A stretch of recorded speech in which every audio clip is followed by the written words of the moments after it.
ఒక చిన్న గ్రామంలో సోము అనే కష్టపడే రైతు ఉండేవాడు. అతడు ధనవంతుడు కాదు, కానీ అతని దగ్గర చాలా విలువైనది ఉండేది: నిజాయితీ, అంకితభావం. సోము శర్మ అనే గౌరవనీయమైన భూస్వామి దగ్గర నుండి ఒక పెద్ద పొలాన్ని కౌలుకు తీసుకున్నాడు. ప్రతి ఉదయం సూర్యుడు ఉదయించకముందే సోము తన పొలాలకు వెళ్ళి అలసట లేకుండా తన పంటలను దున్ని, విత్తనాలు వేసి, నీరు పోసేవాడు. అతడు భూమిని జాగ్రత్తగా చూసుకుంటే భూమి తనను చూసుకుంటుందని నమ్మాడు. అతడి నిబద్ధత, నిజాయితీ అతడికి మంచి పేరు తెచ్చిపెట్టాయి. శర్మగారు అతని బాగా నమ్మారు. ఇతర కౌలుదారులలా కాకుండా సోము ఎప్పుడూ అద్దెను సమయానికి చెల్లించేవాడు. తన రికార్డులను చక్కగా ఉంచేవాడు మరియు భూమిని బాగా నిర్వహించేవాడు. ఒక మధ్యాహ్నం శర్మగారు తన కౌలుదారులలో ఒకరైన గోపాల్ తన పొలాన్ని దుర్వినియోగం చేస్తున్నాడని గ్రామస్తుల నుండి ఫిర్యాదులు విన్నారు. పంటలు దొంగిలించబడ్డాయి మరియు భూమిలోని కొన్ని భాగాలు పట్టించుకోకుండా వదిలేశారు. గ్రామస్తులు మాట్లాడుతూ, సోము పొలం గోపాల్ పొలానికి పక్కనే ఉండడం వల్ల అతనికి కూడా ఇందులో భాగం ఉండవచ్చని కొందరు సూచించారు. సోము ఎప్పుడూ నిజాయితీగా ఉండేవాడు కాబట్టి శర్మగారు ఆశ్చర్యపోయారు. కానీ ఈ ఆరోపణలు అతన్ని కలవరపరిచాయి. విషయాన్ని తేల్చాలనుకుని అతను నేరుగా సోముని ఎదుర్కోవాలని నిర్ణయించుకున్నాడు. శర్మగారు సీరియస్గా ఉన్న ముఖంతో సోము పొలం వైపు నడిచారు. తన పంటలకు నీరు పోస్తున్న సోము తన భూస్వామి అంత కఠినంగా ఉండడం చూసి ఆశ్చర్యపోయాడు. శర్మగారు సమయం వృధా చేయకుండా, సోము, నాకు కొన్ని ఇబ్బందికరమైన వార్తలు తెలిసాయి. కొంతమంది కౌలుదారులు భూమిని దుర్వినియోగం చేస్తున్నారు. అందులో నీకు కూడా భాగం ఉందని నాకు చెప్పారు అన్నారు. సోము ఆశ్చర్యపోయాడు.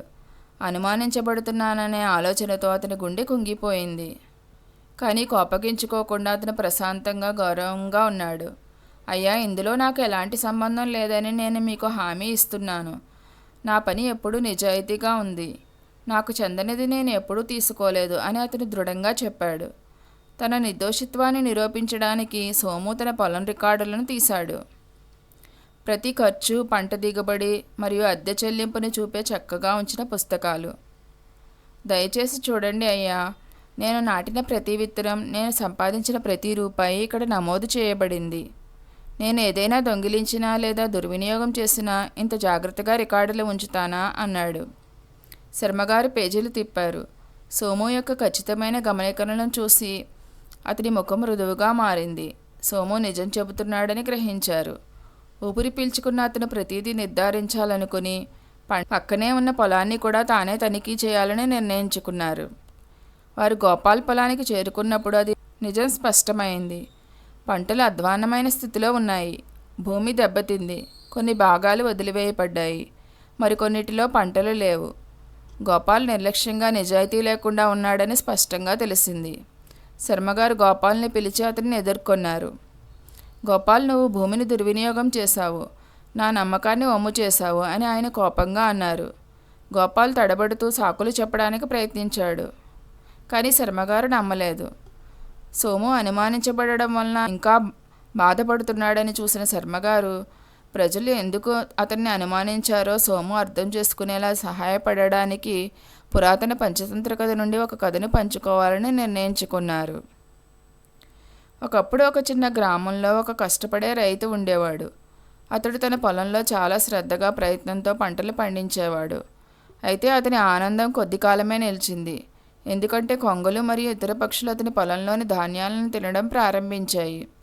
ప్రతిరోజు అవి పెద్ద సంఖ్యలో వచ్చి పండిన పంటలను కొరికి రైతు యొక్క కష్టాన్ని నాశనం చేసేవి. తన నష్టం వలన విసిగిపోయిన రైతు పక్షులను పట్టుకుని వాటికి ఒక గుణపాఠం నేర్పాలని నిర్ణయించుకున్నాడు. అతడు తన పొలంలో ఒక పెద్ద వల ఏర్పాటు చేసి ఓపికగా వేచి ఉన్నాడు. మరుసటి రోజు ఉదయం ఊహించినట్లుగా పెద్ద సంఖ్యలో పక్షులు వలలో చిక్కుకున్నాయి. వాటిలో ఇతర పక్షులతో పాటు అనుకోకుండా చిక్కుకున్న ఒక పెద్ద కొంగ కూడా ఉంది. కొంగ ఇతర పక్షుల నుండి భిన్నంగా ఉంది. అది వృద్ధాప్యంలో ఉంది, చాలా తెలివైనది, ఎప్పుడూ ధాన్యాలు దొంగిలించలేదు. అది చిన్న కీటకాలు మరియు సమీపంలోని చెరువుల నుండి చేపలను తిని జీవించేది. తాను చిక్కుకున్నానని గ్రహించినప్పుడు అది పోరాడింది, కానీ తప్పించుకోలేకపోయింది. రైతు వస్తున్నాడని చూసి కొంగ ముడుచుకున్న రెక్కలతో వేడుకుంది. ఓ దయగల రైతు, దయచేసి నన్ను విడిచిపెట్టండి. నేను అమాయకుడిని. మీ ధాన్యాలను దొంగిలించలేదు. నేను కీటకాలను మాత్రమే తింటాను మరియు పొలాలను శుభ్రంగా ఉంచడం ద్వారా రైతులకు సహాయం చేస్తాను. అయితే రైతు నమ్మలేదు. అతను కొంగని చూసి తల ఊపాడు. నువ్వు అమాయకుడివి కావచ్చు, కానీ నువ్వు దొంగలతో పాటు పట్టుబడ్డావు. తప్పుడు స్నేహాన్ని నువ్వు ఎంచుకుంటే వారిలాగే నువ్వు కూడా పరిణామాలను ఎదుర్కోవాలి. ఇంకా వినకుండా రైతు వలను సేకరించి కొంగలతో సహా అన్ని పక్షులను తీసుకువెళ్ళాడు. కొంగ దొంగిలించినదా లేదా అనేది ముఖ్యం కాదు, దొంగలతో దాని అనుసంధానం దాని విధిని నిర్ణయించింది. కథ విన్న తర్వాత ప్రజలు ఎందుకు తనను అనుమానించారో సోము అర్థం చేసుకున్నాడు.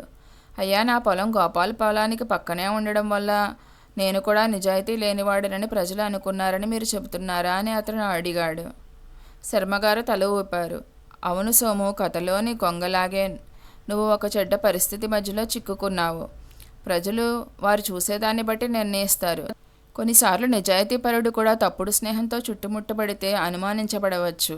సోము లోతైన శ్వాస తీసుకుని తల ఊపాడు.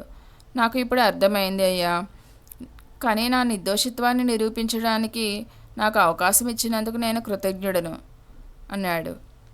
సోము నిజాయితీకి బహుమతిగా శర్మగారు అతనికి అదనపు భూమిని బహుమతిగా ఇచ్చారు. అది మంచి చేతుల్లో ఉంటుందని అతనికి తెలుసు. సోము చాలా భావోద్వేగానికి గురయ్యాడు. ధన్యవాదాలు అయ్యా, ఈ నమ్మకాన్ని నేను ఎప్పటికీ తక్కువ అంచనా వేయను అని అతను కృతజ్ఞతతో చెప్పాడు. గ్రామంలో సూర్యుడు అస్తమిస్తున్నప్పుడు సోము తన పొలంలో పనిచేస్తూనే ఉన్నాడు. సమగ్రత ఎల్లప్పుడూ ఉత్తమమైన బహుమతులను తెస్తుందని తెలుసుకున్నాడు. ఈ కథ నిజాయితీ మరియు పారదర్శకత నమ్మకాన్ని పెంపొందిస్తాయని, కష్ట సమయాల్లో కూడా సరైనది చేయడం వల్ల ఎల్లప్పుడూ మంచి ఫలితాలను తెస్తుందని మనకు నేర్పుతుంది. నీతి: ఒక వ్యక్తి ఎవరితో స్నేహం చేస్తాడో వారిని బట్టే ఆ వ్యక్తిని అంచనా వేస్తారు. మీరు నిజాయితీగా ఉన్నప్పటికీ తప్పుడు వ్యక్తులతో కలిసి ఉంటే ఇబ్బందులు ఎదుర్కోవాల్సి వస్తుంది. మంచిగా ఉండడం ఎంత ముఖ్యం, మీ చుట్టూ ఉండేవారి గురించి జాగ్రత్త వహించడం కూడా అంతే ముఖ్యం.